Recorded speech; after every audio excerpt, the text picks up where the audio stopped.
Assalamualaikum warahmatullahi wabarakatuh. Pada kesempatan kali ini saya akan menyampaikan pengarahan untuk praktikum toksikologi klinik. Jadi untuk bagian saya diamanahi untuk praktikum BTM, bahan tambahan makanan dan nafza, narkoba. Waktu yang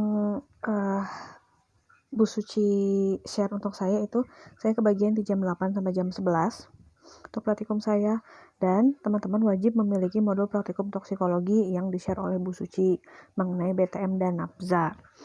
Boleh dilihat ke bawah kiri. Untuk praktikum BTM ada 5 jenis praktikum yang akan dilakukan. Pertama ada formalin uji kualitatif menggunakan metode KMNO4.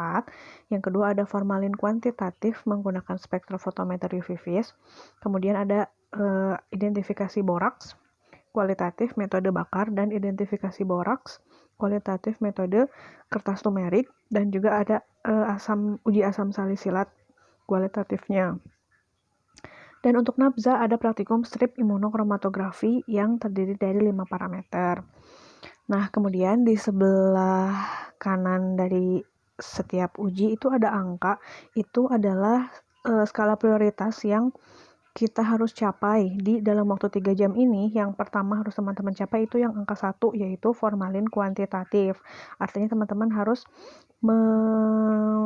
mendapatkan pemahaman mengenai cara menggunakan spektrofotometer, cara analisis kadar formalin menggunakan spektrofotometer. Itu yang pertama yang harus teman-teman lakukan dan kompetensinya tercapai. Yang kedua itu adalah uji nafza menggunakan strip imunokromatografi 5 parameter. Yang ketiga itu teman-teman harus bisa melakukan formalin kualitatif. Kemudian yang keempat melakukan boraks metode bakar. Yang kelima melakukan uji boraks metode tumerik, dan yang keenam asam salisilat kualitatif. Artinya nih yang skala-skala rendah, yang kelima keenam itu boleh kalaupun tidak dilakukan gitu. Tapi yang wajib dilakukan itu 1, 2, 3 itu harus tercapai. Setelah tercapai baru keempat, kemudian kalau masih ada waktu kelima, kalau masih ada waktu keenam. Maksudnya skala prioritas itu ke sana. Mudah-mudahan teman-teman pahami. Lalu untuk ujinya, untuk sampel uji, nih untuk uji formalin baik kualitatif maupun kuantitatif kita pakai sampel tahu. Seperti kita tahu formalin itu kan untuk pengawet. Biasanya tahu itu yang mengandung formalin ciri-cirinya seperti apa bisa teman-teman ketahui. Dia tidak mudah hancur, teksturnya lebih lebih pepal, lebih padat gitu, tidak mudah hancur. Pokoknya yang dicurigai itu yang kita jadikan sampel. Kalau bisa sih tahu. Kemudian untuk boraks itu pakai bakso. Boraks itu kan zat pengenyal. Jadi bakso yang kita gunakan untuk sampel itu adalah bakso yang kelihatan mencurigakan gitu. Kelihatannya kok dia kenyal gitu, dipotong itu agak sulit, agak kenyal lah pokoknya. Nah itu nanti kita jadikan sampel uji. Untuk asam salisilat biasanya digunakan untuk pengawet terutama pada sayur-sayuran, maka untuk uji asam salisilat ini sampelnya adalah sayur yang berdaun. Teman-teman boleh bawa kangkung, boleh bawa bayam, pokoknya yang berdaun. Jadi daunnya seperti itu. Kemudian untuk nafza itu karena strip imunokromatografinya untuk urin, maka sampelnya urin segar. Jadi urinnya diambil pas praktikum saja, tidak perlu disiapkan dari rumah. Tujuannya supaya urinnya masih segar gitu. Karena kalau yang dibawa dari rumah, takutnya nanti sudah tidak segar dan komposisi kimianya sudah berubah. Jadi kurang lebih itu yang akan kita lakukan. Untuk sampelnya, silakan teman-teman bawa sendiri dari rumah. Oke, karena yang pertama tadi prioritas kita adalah formalin kuantitatif menggunakan spektrofotometer, saya akan bahas sedikit mengenai uji kadar formalin menggunakan spektrofotometer UV vis. Sebelumnya pasti teman-teman sudah belajar di mata kuliah instrumentasi ya tentang spektrofotometer UV vis seperti ini. Ini adalah skema alatnya. Pertama ada sumber cahaya dari yang paling kiri, masuk ke slit, cahaya putih asalnya, kemudian masuk ke pendispersi, biasanya berupa prisma. Cahaya putih itu dipecah menjadi beberapa panjang gelombang, yang kalau kita lihat mah itu adalah cahaya berwarna, seperti itu. Kemudian nanti ada slit, pintu keluar. Tujuannya adalah untuk memilih salah satu, misalkan dari Magiku Hibiniu tersebut kita mau mengeluarkan warna apa. Nah, kalau yang digambar, yang dikeluarkan itu warna hijau. Masuk ke sel sampel itu artinya kita memasukkan sampel kita ke sana, dan sampel untuk spektrofotometer UV phase itu harus larutan berwarna, karena prinsipnya adalah penyerapan cahaya oleh larutan berwarna. Jadi larutan berwarna sampel kita masukkan ke sel sampel atau istilahnya kuvet, kemudian nanti akan menyerap cahaya yang spesifik. Makanya warnanya harus dipilih. Warna itu adalah panjang gelombang yang kita set. Misalkan kita mengsetnya di panjang gelombang 510. Oh, berarti itu nanti warna yang keluar warna apa, seperti itu. Yang kita atur mah bukan nama warnanya, tapi panjang gelombangnya. Dan setiap warna itu spesifik punya panjang gelombang tertentu. Misal CuSO4. CuSO4 itu larutannya warna biru. Dia itu spesifik menyerap cahaya pada panjang gelombang 500 sampai 510. Maka kita set di alat spektrofotometer panjang gelombang untuk sampel CuSO4 di sekitar segitu. Beda lagi senyawa, meskipun sama warna biru, itu beda lagi panjang gelombangnya gitu. Jadi nanti kita melihat dulu apa sampelnya, baru kita tentukan panjang gelombang cahaya untuk diserapnya. Nah, karena judulnya diserap, berarti cahaya yang masuk ke dalam sampel itu nanti akan diserap sebagian oleh atom-atomnya, dan sebagian lagi yang tidak diserap akan diteruskan. Nah, artinya cahaya yang diteruskan itu intensitasnya akan lebih rendah kan dibandingkan cahaya yang datang. Maka pengurangan cahaya datang dikurangi cahaya keluar, atau deltanya atau selisihnya itu yang nanti akan terdeteksi oleh detektor. Jadi berapa yang sampai ke detektor, kemudian nanti akan dibaca atau read out, atau outputnya biasanya berupa absorbansi. Seperti itu. Nah, maka kalau kita sekarang mau mengukur formalin itu biasanya tidak berwarna. Di prosedurnya kita pakai prosedur yang ada di modul praktikum yang di-share oleh Bu Suci. Yang ada di situ kita menambahkan preaksi namanya preaksinas. Nah, preaksinas itu tujuannya untuk membuat larutan tersebut berwarna. Begitu. Makanya bisa untuk diuji menggunakan spektrofotometer UV-Vis. Oke, sebelum lanjut mungkin teman-teman boleh pause dan membaca dulu modul praktikumnya. Setelah membaca, kita bahas ke tugas-tugasnya apa saja. Jadi, tugas-tugasnya berdasarkan modul praktikum itu, pertama teman-teman harus membuat larutan baku formalin. Ya, membuat dulu larutan baku. Dari larutan baku kemudian membuat deret larutan standar formalin. Deret larutan standar itu biasanya larutan standar formalinnya nih, bukan dari sampel. Jadi dari padatan formalinnya kita membuat contoh misalkan 1 ppm, 2 ppm, 3 ppm, 4 ppm, 5 ppm.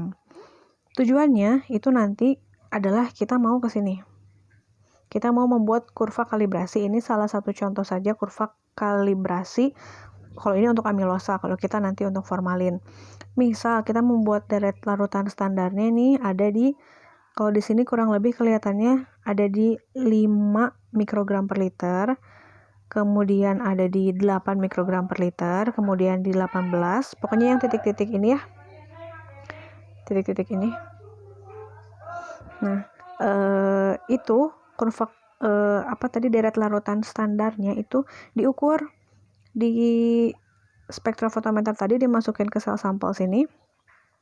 Nah, kemudian nanti kan keluarnya absorbansi. Untuk yang konsentrasi pertama, misal yang 5 ppm, absorbansinya berapa? Kita plotkan di situ. Kita kasih titik di situ. Kemudian untuk yang kedua juga sama, berapa?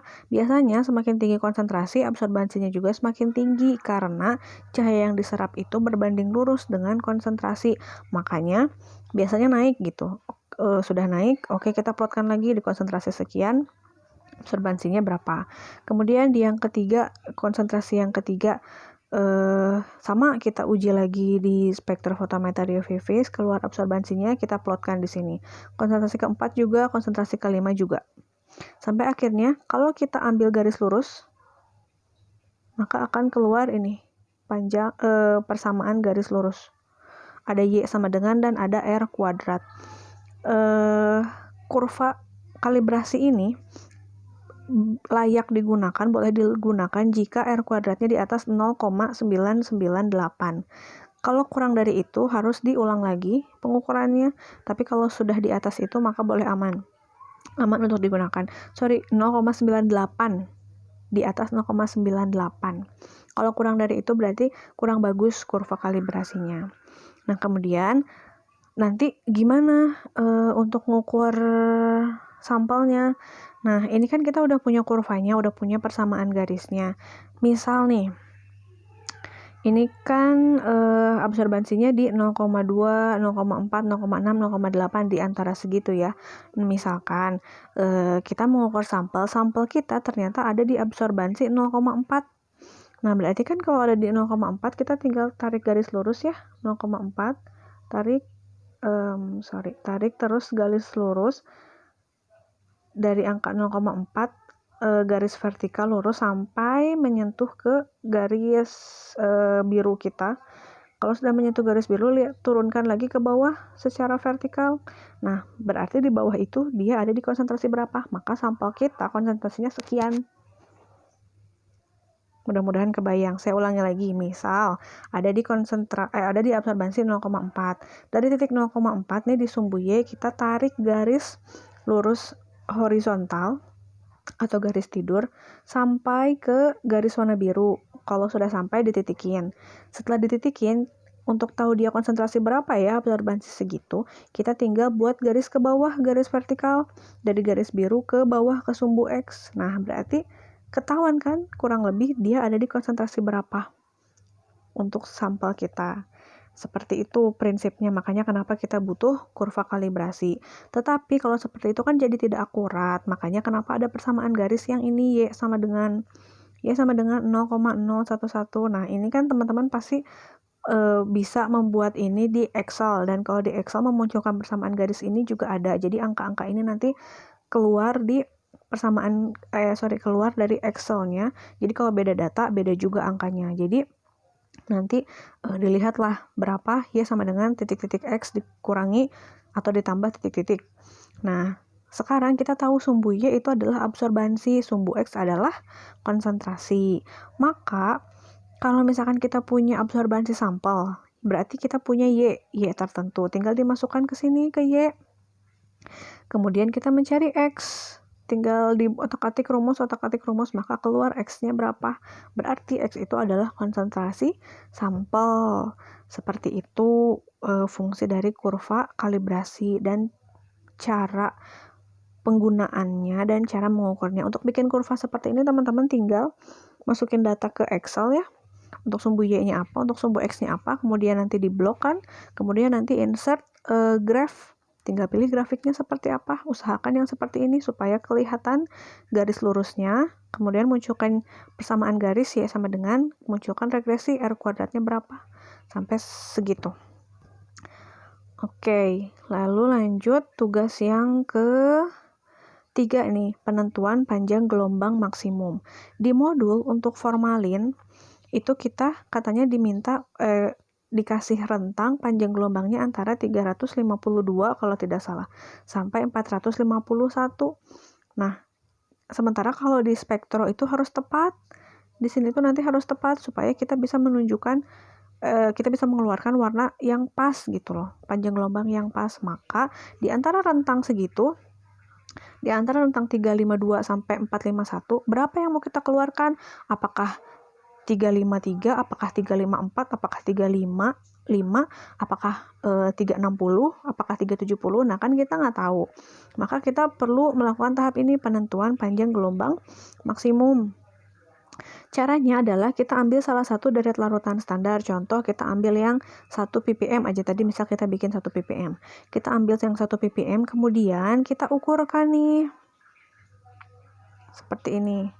Kita buat lagi grafik tapi ini grafik penentuan panjang gelombang maksimum. Caranya adalah di sumbu X itu kosong nggak apa-apa, di sumbu Y itu absorbansi. Nah, kemudian untuk di sumbu X itu harusnya panjang gelombang ya. Nah, untuk panjang gelombang pertama, misal kita mau mulai dari 352. Di 352 ternyata absorbansinya 0,0 sekian lah, kurang dari 0,1. Maka kita kasih titik di situ. Lanjut, panjang gelombang yang kedua, 353. Oh, masih di 0,8 sekian, berarti kita tambahkan titik di situ. Terus menerus, terus aja, terus, nanti sampai grafiknya akan naik. Kemudian setelah grafik naik, nanti akan turun. Kita uji sampai 451. Ya, nah nanti dari kurva ini kita cari titik yang paling tinggi. Di titik yang paling tinggi itu namanya adalah panjang gelombang maksimum. Kalau ini berarti di sini kan titik yang ini ya. Nah, yang paling tinggi. Nanti yang paling tinggi itu berapa? Dilihat. Itulah yang nanti akan kita gunakan sepanjang proses ini. Menentukan absorbansi deret standar.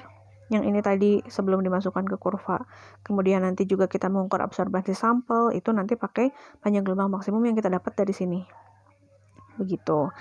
Nah, terus setelah penentuan panjang gelombang maksimum, ya tadi kita pengukuran absorbansi deret standar. Kita plotkan, membuat kurva kalibrasi seperti ini. Kemudian pengukuran absorbansi sampel. Kemudian perhitungan absorbansi sampel menggunakan panjang gelombang. Menggunakan persamaan garis Y sama dengan, kita cari X-nya. Seperti itu. Untuk penggunaan spektrofotometer UV-Vis ceritanya seperti itu. Ya, yang kita lakukan memang bertahap-tahap, tapinya ini penting untuk teman-teman ketahui karena nanti nih di tingkat akhir teman-teman ini akan, kalau misalkan penelitian, kebanyakan nih teman-teman yang penelitian tingkat 3 itu menggunakan spektrofotometer UV-Vis gitu. Jadi dari tingkat 2 ini sekarang teman-teman sudah bisa pahami prinsipnya seperti itu. Pekerjaannya berlapis-lapis betul, tapi ini adalah pemeriksaan gold standar. Biasanya untuk pemeriksaan di lab pun apapun gitu ya, pengukuran kadar glukosa, kadar protein, sebetulnya gold standarnya yang lebih akurat itu menggunakan spektrofotometer UV-Vis. Adapun alat-alat yang lain yang misalkan aku cek, kemudian pokoknya alat-alat yang lebih praktis itu biasanya kurang akurat sebetulnya, hanya yang dikejar kepraktisannya saja gitu. Tetapi kalau keakuratan sebetulnya balik lagi ke spektrofotometer ke spektrofotometer. Maka dari itu teman-teman perlu memahami banget bagaimana cara menggunakan spektrofotometer UV-Vis. Mudah-mudahan dari sini dipahami, tapi kalau nanti ada yang mau ditanyakan kita bisa diskusi lagi mengenai ini sambil jalan praktikumnya. Kemudian juga bisa diskusi di luar itu ya, di luar praktikumnya. Jadi kebayang ya kurang lebih teman-teman nanti membuat larutan baku formalin. Kemudian konsentrasinya sesuai yang di modul praktikum. Pembuatan deret larutan standar formalin, ikut yang di praktikum, berapa yang harus dipipet dan sebagainya. Penentuan panjang gelombang maksimum juga ikut yang ada di modul praktikum.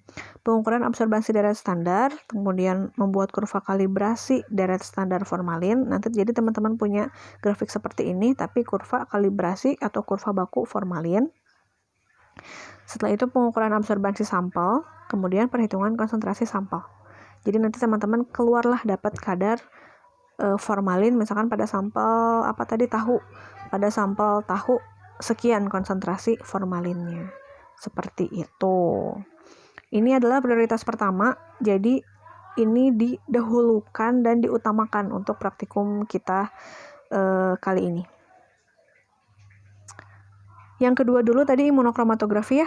Imunokromatografi ini adalah prinsipnya sama seperti uji kehamilan sih, teman-teman pasti tahu, tinggal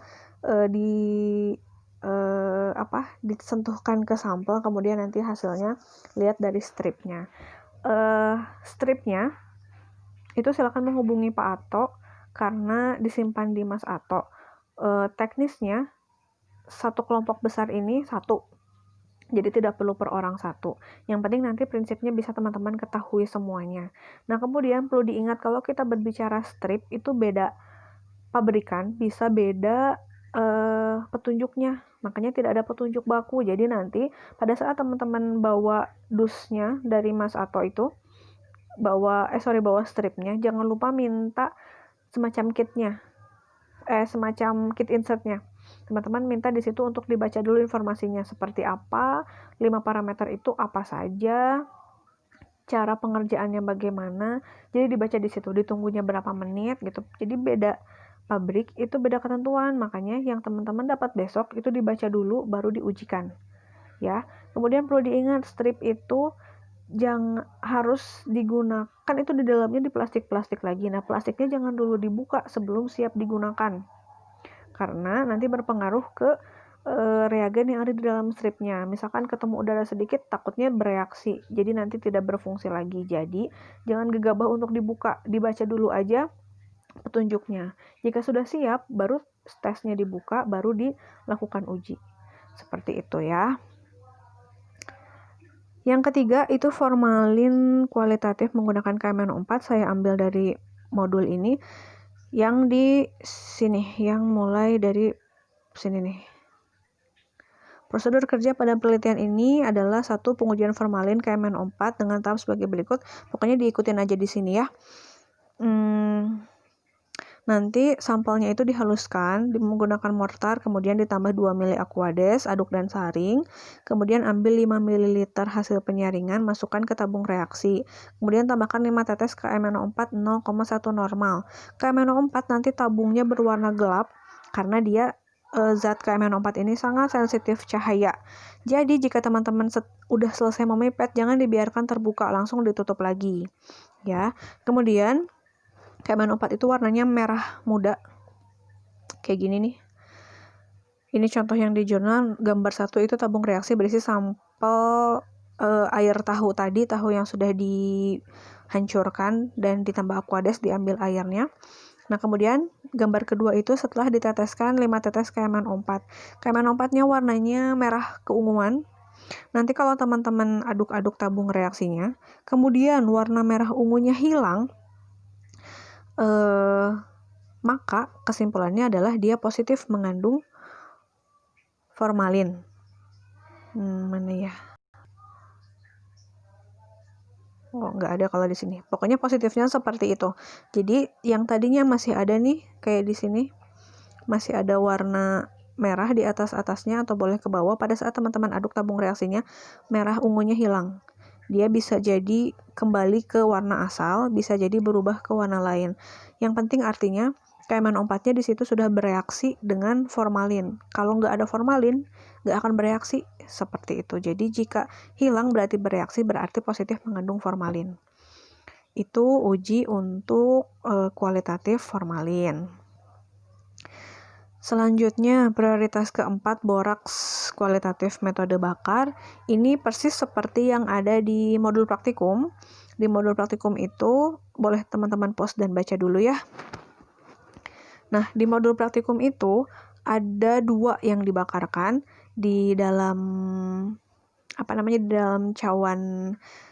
di dalam cawan itu ada 2 cawan di situ. Pertama yang dimasukkan adalah asam boratnya, yang kedua yang dimasukkan adalah NaCl, asam borat ditambah metanol, NaCl ditambah metanol. Kemudian dua-duanya dibakar pakai korek yang sama. Jadi disiapkan dulu dua-duanya dibakar pakai korek yang sama. Nanti untuk yang asam borat, warna nyala apinya itu akan hijau. Untuk yang NaCl, warna nyala apinya akan merah seperti biasa. Artinya, untuk yang asam borat itu akan jadi kontrol positif kita, NaCl itu akan jadi kontrol negatif kita. Jadi itu baru pengerjaan kontrol positif dan negatif. Kalau kita punya sampel bakso, diperlakukan yang sama. Bakso dihancurkan, ditambahkan metanol, dibakar. Kalau hasil pembakaran itu apinya warna hijau, berarti bisa kita simpulkan bahwa sampel bakso tersebut positif mengandung boraks. Tapi kalau tidak, warna merah misalkan, berarti sampel bakso tersebut negatif mengandung boraks. Kemudian yang kelima, boraks kualitatif metode turmeric. Nah, ada di sini. Kalau di modul itu metodenya kurkumin, sama-sama menggunakan kunyit, tapi kalau metode turmeric ini lebih simpel, makanya saya pilih yang ini saja. Caranya adalah kita tinggal menghaluskan kunyit, kemudian bukan ekstrak air kunyitnya, itu kita serapkan ke kertas saring. Kertas saringnya kita bentuk kotak seperti ini, persegi panjang seperti ini, seperti kertas lakmus. Jadi kertas saringnya kan akan warna kuning. Kemudian kita keringkan dulu, biasanya disimpan di aluminium foil sampai kering. Setelah kering, baru kita punya sampel. Sampelnya tadi apa? Untuk ini bakso kan. Nah, biasanya baksonya kita hancurkan dulu pakai Aquades, nanti airnya hasil penumbukan itu kita tetesi di kertas turmeric tersebut. Jika kertas turmericnya berubah jadi warna merah seperti ini, berarti positif mengandung boraks. Tapi jika tidak, hanya basah seperti ini, berarti negatif mengandung boraks. Seperti itu. Kemudian untuk metode asam salisilat itu persis mengikuti yang ada di yang ada di modul. Jadi tidak saya bahas lagi pula biasanya juga tidak terlaksana ya karena waktu. Jadi seperti itu yang akan teman-teman lakukan 3 jam praktikum toksikologi di sesi yang pertama bersama saya. Ingat skala prioritasnya yang harus dilakukan pertama, kedua, ketiga, keempat, kelima, baru keenam. Kemudian seperti ini yang perlu saya tekankan adalah kita sekarang sedang praktikum di kondisi yang serba terbatas. Kita harus menerapkan protokol kesehatan jelas. Juga yang mau saya sampaikan itu, kami sih dari tim dosen toksikologinya berusaha supaya teman-teman kompetensinya tercapai. Tapi apabila tidak, misal nih teman-teman mengalami, saya mau melakukan praktikum ini tapi kok reagennya tidak ada. Nah, mohon difahami karena pengadaan reagen kita di tahun ini cukup terkendala dengan adanya pandemi gitu ya. Jadi memang seaya-aya gitu kasarnya. Seada-adanya saja kita berusaha. Jadi mohon pemikiran teman-temannya pun kita tinggalkan pemikiran ideal, kita lakukannya adalah fleksibel, tapi dengan semaksimal mungkin berusaha agar kompetensi yang dituntutnya bisa tercapai. Tapi memang mungkin tidak akan bisa ideal gitu. Kita usahakan ideal, tapi kalau tidak, mari kita sama-sama maklumi. Mohon untuk tidak jangan berpikir kaku gitu. Oh, saya kok ini nggak ada, terus oh ya udah nggak bisa praktikum. Nah, tidak seperti itu.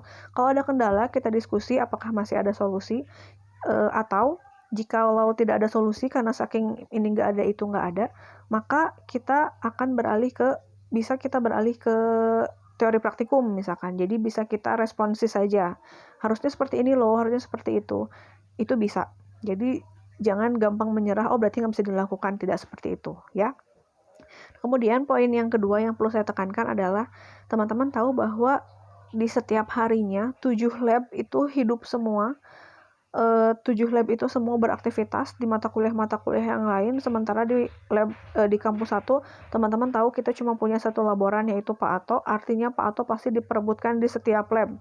Maka tolong kita mari jangan bermanja, misalkan ini nggak ada, minta ke Mas Ato betul-betul sedikit-sedikit cari Mas Ato, sedikit-sedikit cari Mas Ato. Jadi tolong jangan seperti itu.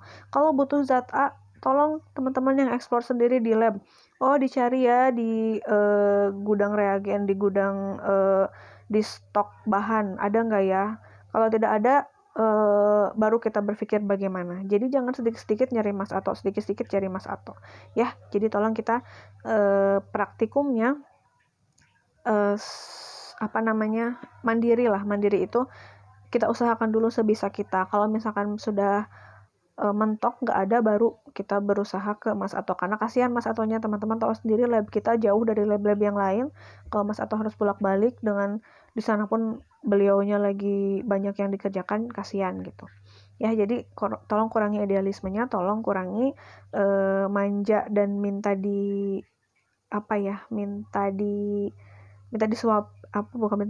dilayani gitu loh oleh Mas Ato.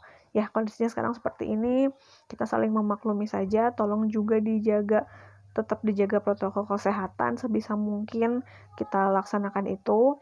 Jadi kita praktikumnya bisa safe, tapi kompetensinya yang dituntutkan dengan teman-teman sudah ngebelain datang ke kampus itu bisa tetap tercapai. Oke teman-teman, sekian mungkin pengarahan praktikum toksikologi. Selanjutnya mudah-mudahan bisa dilaksanakan praktikum dengan baik. Terima kasih. Assalamualaikum warahmatullahi wabarakatuh.